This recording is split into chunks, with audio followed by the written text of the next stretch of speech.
Mes chers compatriotes, chères Ivoiriennes, chers Ivoiriens, chers amis de la Côte d'Ivoire, ce 7 août 2020 marque le 60e anniversaire de l'indépendance de notre pays.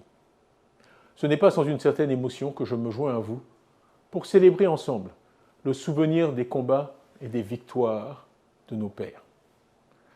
Sous la conduite éclairée de feu le président Félix Houphouët-Boigny et de ses compagnons, la Côte d'Ivoire, notre pays, a connu une transformation inégalée sur le plan physique, avec toutes les infrastructures dont nous jouissons encore jusqu'à ce jour, mais aussi et surtout, et de façon plus significative, notre pays a connu une transformation profonde en termes de valeurs, devenant pour les Ivoiriens, et au-delà pour de nombreux Africains qui y ont trouvé refuge, le pays de la paix et du dialogue.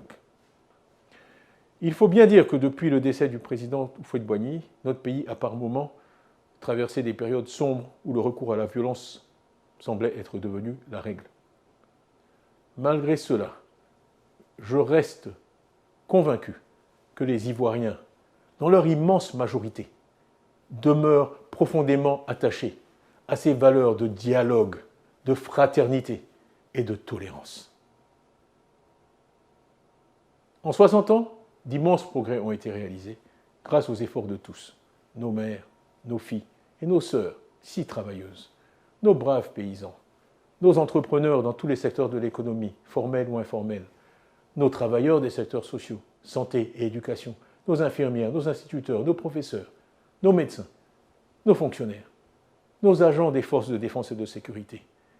N'oublions pas nos élèves et nos étudiants qui sont notre avenir, nos leaders religieux, nos ingénieurs, nos journalistes, nos artistes, qui contribuent tant à notre identité et au rayonnement de notre culture. Et aussi nos sportifs. Je suis, comme tous les Ivoiriens, un passionné de sport. Je tenais donc, en cette journée historique, à reconnaître la contribution de chacune et de chacun, et à vous remercier tous du fond du cœur, pour nous avoir menés ensemble aussi loin en 60 ans.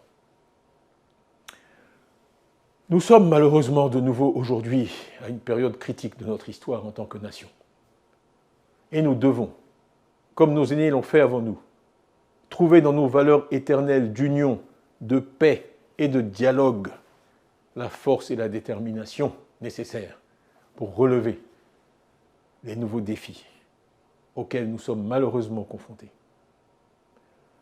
En ce jour du 7 août 2020, mon vœu le plus cher est que nous bâtissions ensemble une Côte d'Ivoire réconciliée et fraternelle pour le plus grand bonheur de nos populations, pour le bonheur de toutes les composantes de notre belle nation, dans toute sa diversité et dans toute sa richesse. Ensemble, nous gagnerons les combats qui nous attendent et remporterons de nouvelles victoires pour les générations futures. Je voudrais vous assurer, en cette date historique, que je serai à vos côtés dans ces combats, moi qui ai pratiquement le même âge que la Côte d'Ivoire. Bonne fête et que Dieu bénisse notre beau pays.